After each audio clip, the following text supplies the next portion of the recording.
অন্তর্বর্তী সরকারের পররাষ্ট্র উপদেষ্টা মোহাম্মদ তৌহিদ হোসেন ও পাকিস্তানের উপপ্রধানমন্ত্রী এবং পররাষ্ট্রমন্ত্রী ইসহাক দারের মধ্যে অনুষ্ঠিত দ্বিপাক্ষিক বৈঠক শেষে বাংলাদেশ ও পাকিস্তান নতুন করে একটি চুক্তি এবং 5টি সমঝোতা স্মারক স্বাক্ষর করেছে। রোববার রাজধানীর একটি হোটেলে প্রথমে একান্ত বৈঠক এবং পরে প্রতিনিধি পর্যায়ে বৈঠক অনুষ্ঠিত হয়। বৈঠক শেষে উভয় দেশের পক্ষ থেকে সরকারি ও কূটনৈতিক পাসপোর্টধারীদের জন্য ভিসা বিলোপের একটি গুরুত্বপূর্ণ চুক্তি স্বাক্ষরিত হয়। এর ফলে ভবিষ্যতে দুই দেশের সরকারি কর্মকর্তা ও কূটনীতিকদের মধ্যে যাতায়াত আরও সহজ হবে বলে আশা করা হচ্ছে।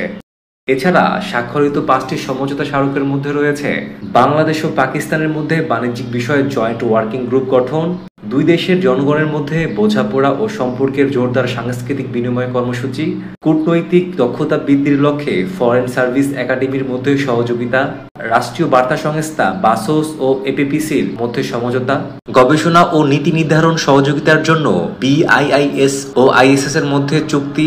কূটনৈতিক মহল মনে করছে এই চুক্তি ও এমইউ দুই দেশের দীর্ঘদিনের অচল অবস্থা কাটিয়ে সম্পর্ক উন্নয়নে নতুন দিগন্ত উন্মোচন করতে পারে। বিশেষ করে বাণিজ্য ও সাংস্কৃতিক ক্ষেত্রে পারস্পরিক সহযোগিতা দুই দেশের জনগণের মধ্যে সেতুবন্ধন তৈরি করবে।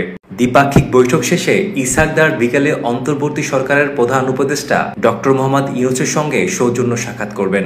সফরের অংশ হিসেবে তিনি বাংলাদেশের বিভিন্ন রাজনৈতিক দলের নেতাদের সঙ্গেও মত বিনিময় করবেন। উল্লেখ্য, 2 দিনের সফরে শনিবার ঢাকায় পৌঁছান পাকিস্তানের পররাষ্ট্রমন্ত্রী। এক যুগ পর এটি পাকিস্তানের কোনো পররাষ্ট্রমন্ত্রীর প্রথম ঢাকা সফর।